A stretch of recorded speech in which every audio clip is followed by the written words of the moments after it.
Hi everyone, welcome to Coffee Chat. Today, our topic is the second part of the support services for deaf and hard of hearing students in the Westman area.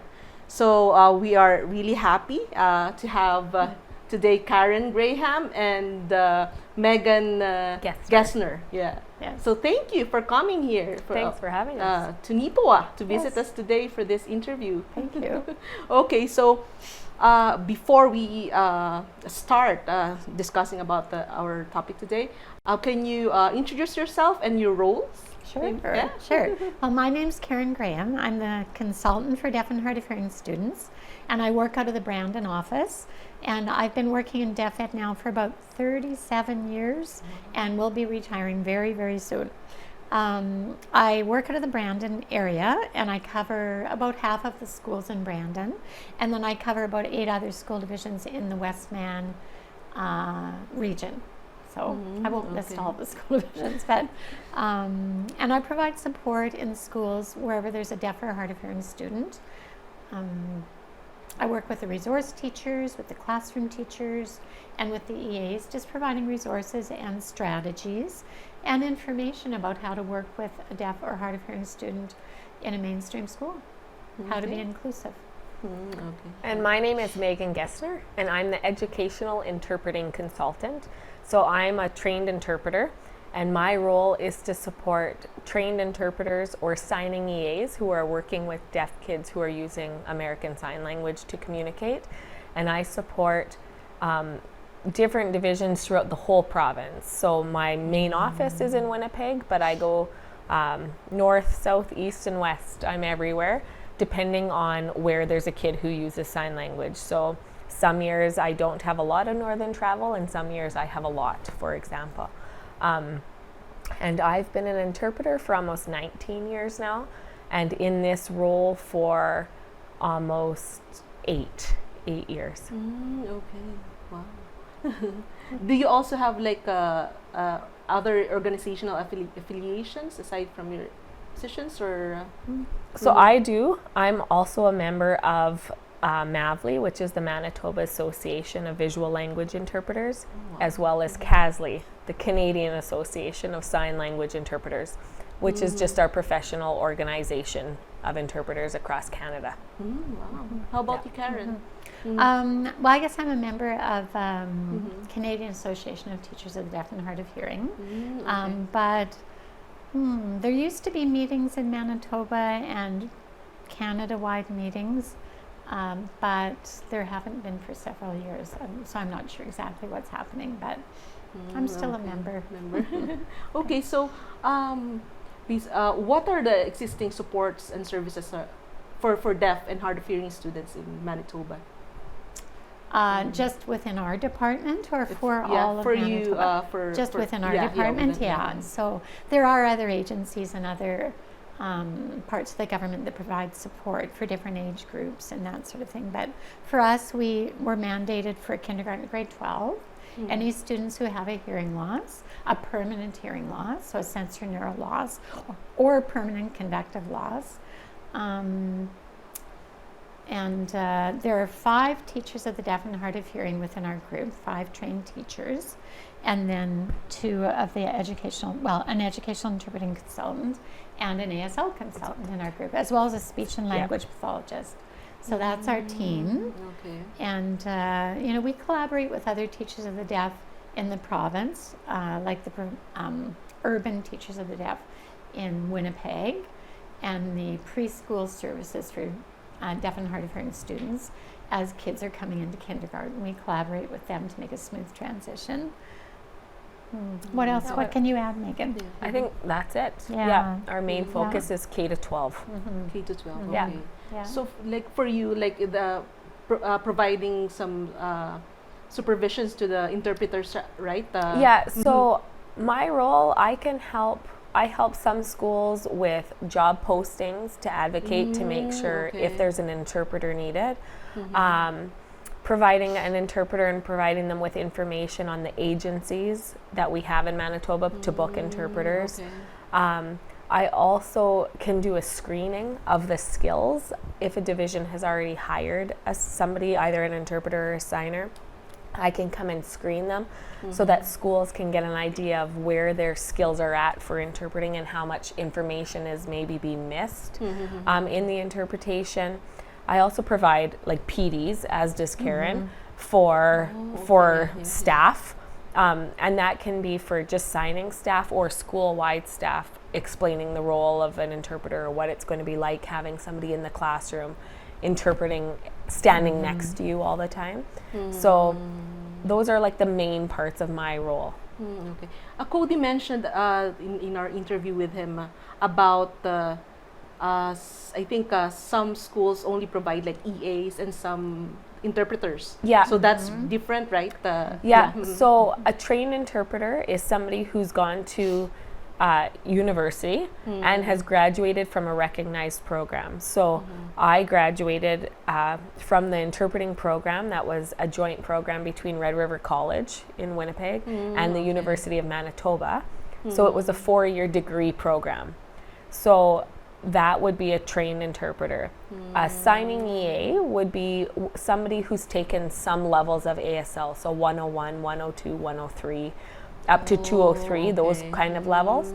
And so their skills are much lower than a trained interpreter because they don't have those interpreting skills, and they just don't even necessarily have all the actual vocabulary that's being used. They don't know how to sign the words yet. So then I would support them in that as well. Like in our current situation now, does like interpreters are in the cities, while in rural areas, do we have limited interpreters? Or there are limited interpreters in public schools in Manitoba as well as in the community. There's right now an interpreter shortage that would be across Canada. And I think that's just people are now hiring deaf people for jobs, right? Which is a good thing. But then they need interpreters for their job interviews and their job training and different workshops or meetings. And there's just not enough interpreters around right now. Like for you, the schools that you're handling, do they have EAs and interpreters as well, or? When I worked in Winnipeg, school division, there were interpreters in our schools or very highly skilled signing EA staff. There was a separate classification in Winnipeg School Division for trained ASL English interpreters and for different levels of skill for signing EA staff. So that made a difference in the hiring, I think, in Winnipeg School Division. So I was there for 11 years. But in the rural areas, let me think, I've worked out of the Westman area as a consultant for deaf and hard of hearing for, I think, 25 years altogether. And my experience has been I've only had one trained ASL English interpreter who worked with a deaf student in Rolling River School Division, actually. So one in those 25 years. It is really difficult to attract trained interpreters to the rural areas because I think it's very isolating, for one thing, professionally, but also, I mean, the school divisions need to have that separate classification to hire trained ASL English interpreters for their deaf students because they are professionals, right? They're trained professionals. And do you have more to add to that? I just think that lots of divisions don't know that there's a difference and so don't realize that they should post for a trained interpreter. So we did have one other school division that posted but then couldn't fill it with a trained interpreter. But I think most don't even post for a trained interpreter in this area. Is there also like a lack of interpreters in the? So not much people are taking it, maybe because maybe if they have families or related to someone who has. I think it's kind of both ways. The divisions aren't posting, so interpreters aren't having it on their radar that maybe that school is wanting an interpreter, because some people, like the one that we did have in Rolling River, she loved it and it worked. She lived in Brandon, but it was an easy enough commute, right? Where if somebody would move to Brandon, to a city, like this area is an easy enough commute, right, to be able to come.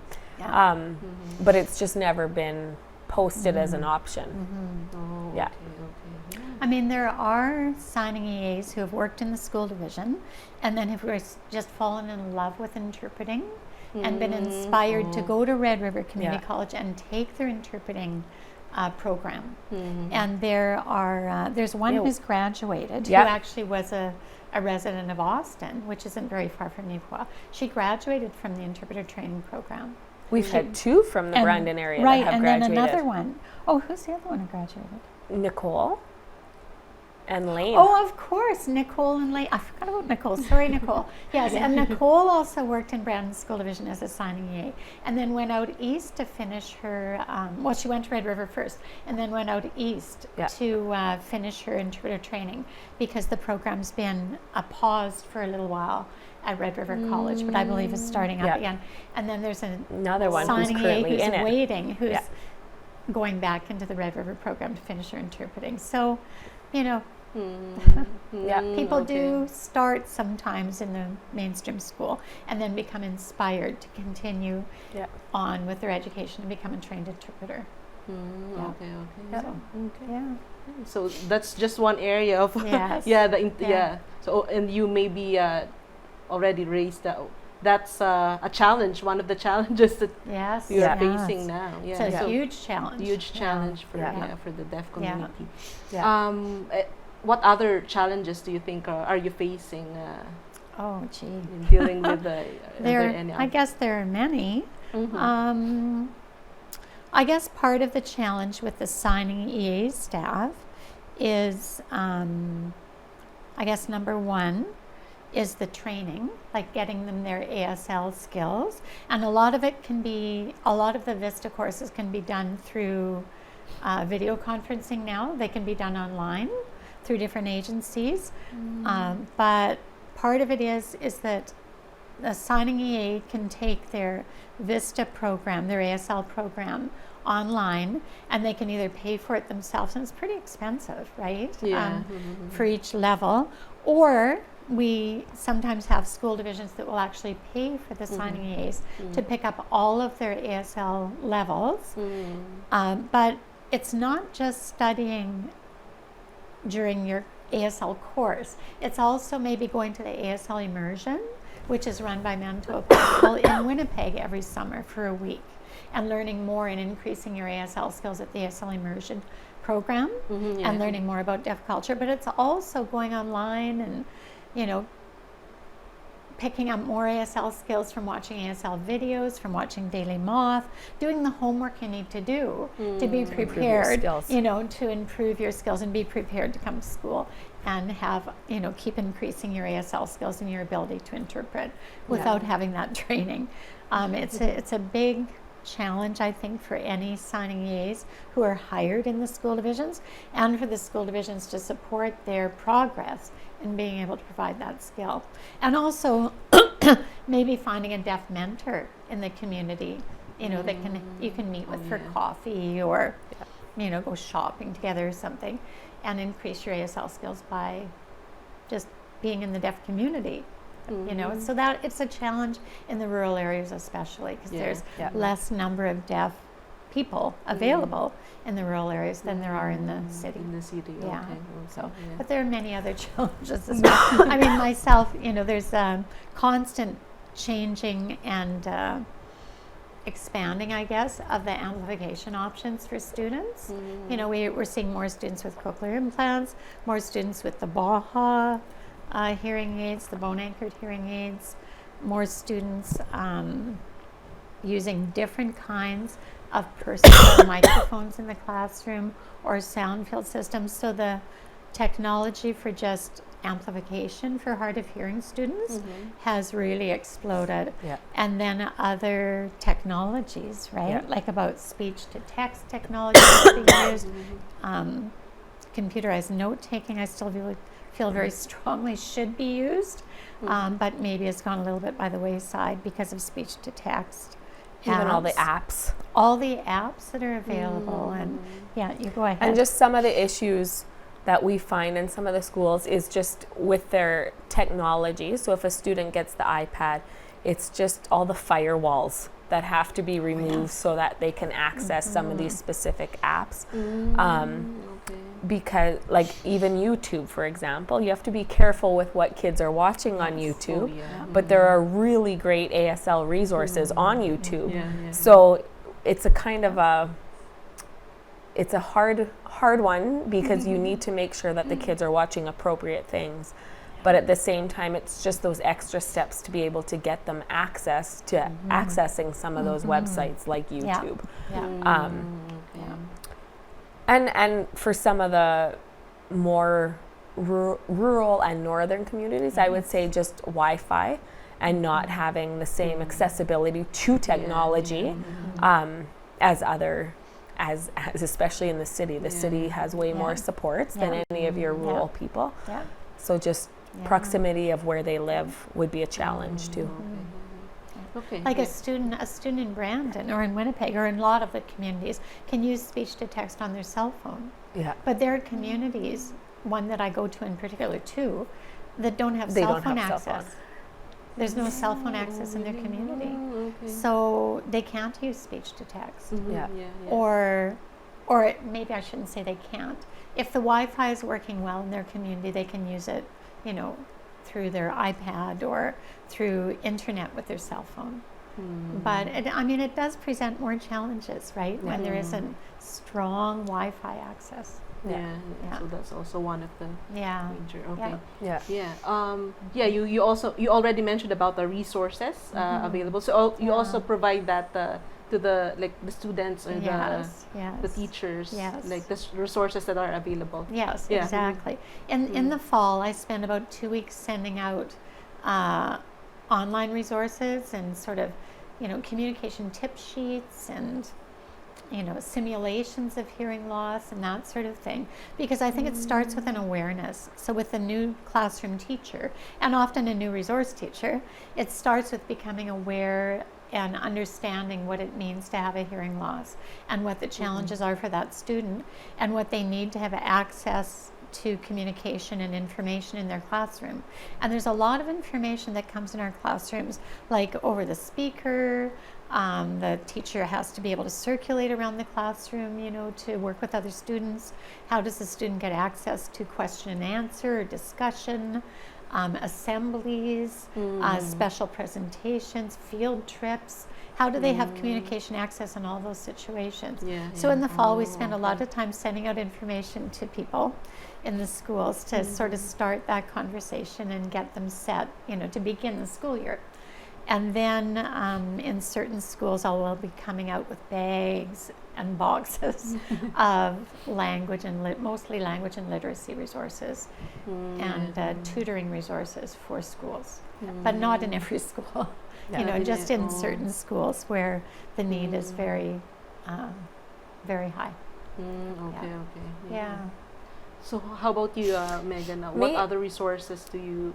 So when I go to a school and observe, I'll observe the staff who are trying their best to interpret the information, and based on some of the classes that they're interpreting or working with or tutor sessions, then after every visit I will send, it's called a consult note, so just kind of a summary of what I observed, what I did, and I always provide resources after every visit. So if a signer is trying to interpret like volcanoes, for example, well, we have a great website that is a good free resource that they can watch and learn the ASL to go along with that. So I will send that to them ahead of time. I also use an app that's called, it was called Glide. It's now changed to Lloyd, but it's the same app. It's free. And so I have all of my caseload has access to contacting me on that app. And so if they're got the prep of whatever class that they're going to be interpreting and they don't know the information or they don't know the words, then they'll send me a list to say, can you show me how to interpret a list of all of these things, and then I can video record myself giving the answers, signing it back to them, and then they can go back and watch it over and over so that they're learning the right way of interpreting these concepts. And so that's something that I'm answering glides every day, pretty much, from different schools, from different signers or interpreters, because they've worked with a teacher to know that next week they're going to be working on whatever new unit, and they need to know how to interpret that. And it's, I would say, a misunderstanding is lots of people think that the earlier levels is easier to interpret than high school, because in high school you're doing your biology and your calculus and your physics. But I would argue that it's just as hard in elementary, because there's so many rhymes and singing songs and lots of action. And for lots of the deaf kids, they're language deprived, coming in with less language than the other hearing peers. And so it's kind of the job of the signer or the interpreter to model that language for them. So information and the content might be easier to interpret because they know what the words mean, but they still need to have the language to be able to interpret it in ASL for these kids, and that's the struggle. Especially with concepts, like it's difficult to for them to understand the concept. Compared to if it's visual, like like things that So do you do provide any other resources for that, especially with understanding the concepts? Are there any strategies or different strategies? I always will say is preparation. So for all interpreters, whether you're trained or not, or many years of experience or a brand new interpreter, every interpreter does prep. So preparation before the assignment actually happens, whether that's in a K-12 or just a community setting. You're finding out what's going to be talked about. You're finding out who's going to be there. You're talking, like in schools, for example, when they have assemblies or have guest presenters come to the school, what's the presentation going to be about? What are the topics? Who's presenting? Do they have an accent?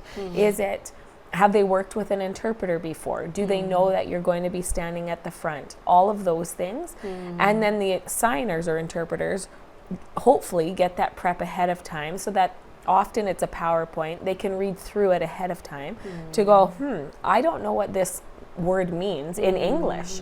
So I need to learn it in English if I'm going to try and sign it in ASL, right? So I always say prep. We need them to prep.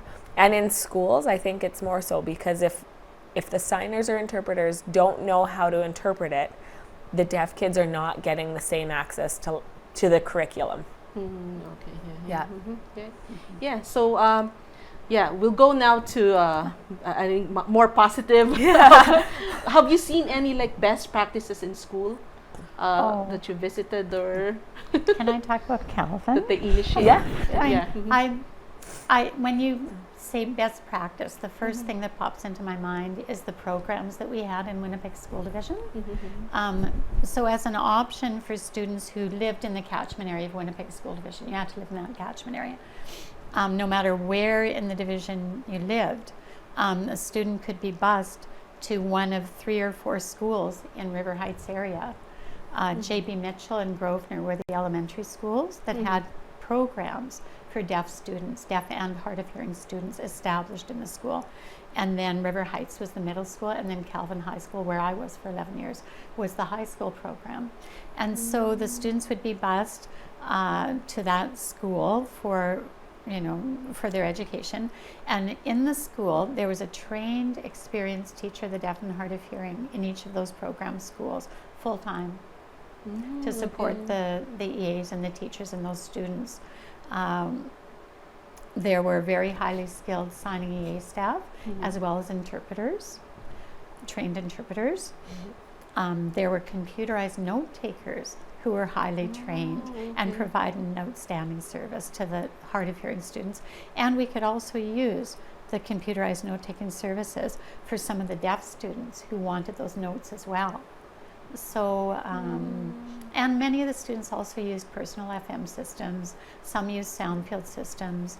We had events that the kids went to at MSD or in the Winnipeg community, like at a bowling alley or something, where the kids got together, and it's very empowering. We also were able to bring in guest speakers. Like at Calvin every year we had Reaching Equality Employment Services and Manitoba Possible come in to talk about first jobs, how to get supported for going in, you know, job training and working into a paying job. Driver's license, getting your driver's license. There was a woman at MSD who taught the driver ed program for signing deaf students.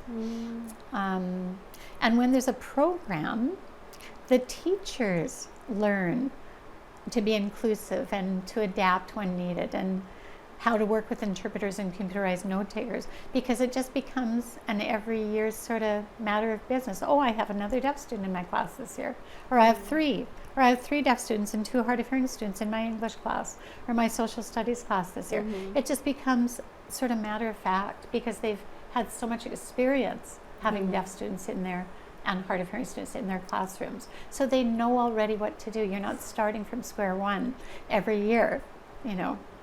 So the teachers have become very experienced, and with extracurricular events as well. So there were kids who were on committees in the school, who played on the football team, who played on the basketball team, all kind. You know, they were involved in all kinds of extracurricular activities and sports within their school, and the division supported providing, you know, trained or highly skilled signing EA staff to interpret at the practices and the games, and even out of town games.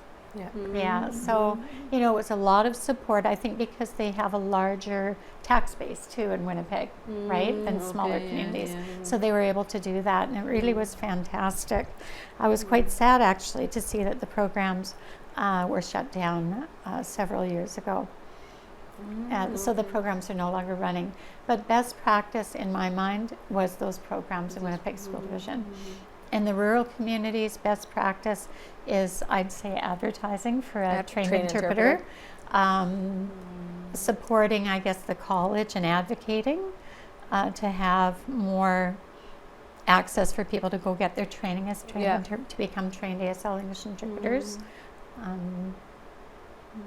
And also, I mean, I have to say, Brandon School Division has established a hub for deaf and hard of hearing students at one of their schools. And so we have 10 students at that school right now, 8 who are using ASL and 2 that are hard of hearing.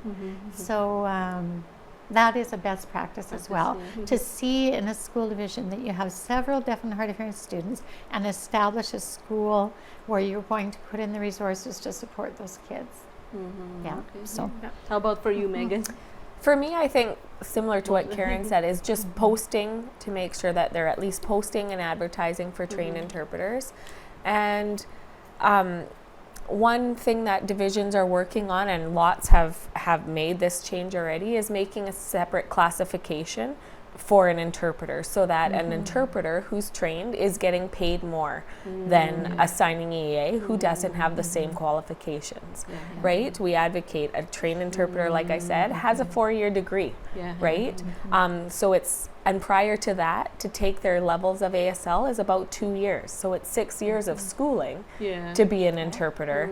And so just advocating that they are professionals and should be paid as such. And if divisions aren't willing to pay the money, that's where you see the positions being vacant. Nobody wants to work for that amount of money. That's true. Okay, so I think we're almost in our last a couple of minutes left. So I'll ask you to give your final messages to our viewers today. Anything that you would like to say? Well, I have to say, like, because I'm going to be retiring soon, thank you to everyone who has welcomed me into their classrooms. I love the work that I do, but I'm just getting a little old to do it. It's been 37 years. I will always be an advocate for deaf students, whether I'm working in the field or whether I'm retired. I will always be an advocate for the needs of deaf and hard of hearing kids, because I really do care about their opportunities and their education. And the other thing that I've learned, if there's anything I've learned in my 37 years, it's that deaf kids need to be around deaf adults, and they need to be around other deaf kids. That's how they learn how to do life and how to identify as a deaf person. You know, they need to be around other deaf people. Yeah. Yeah. For you, Just Meaghan? thank you for having us here today. I think the main thing is be open-minded and be willing to work as a team, because sometimes it's hard when you have so much going on in a school to have extra people come in all the time and take your time, but know that we are the experts in this area and we want to work as a team. And I think that several divisions do that really well. And we have positive relationships with so many, for me personally, with the divisions I work with, I have a positive experience with them. And I think it's just being open-minded and learning from each other, because I think everybody can learn something every day. Yeah. Well, thank you so much for coming today and sharing all your experiences and some lessons that I really learned a lot today. Oh, good. Especially for me who has a son who's deaf. So it's really good to know. And I think for all the general public, if you I think it's good for us to know more about the deaf community, so we could be aware how we can also communicate with them, interact with them. So I think this is a very good opportunity for you to come. Perfect. Thank today. you. Thank you for doing this. Yeah, and thank you everyone for joining us today. We'll see you again on our next episode of Coffee Chat.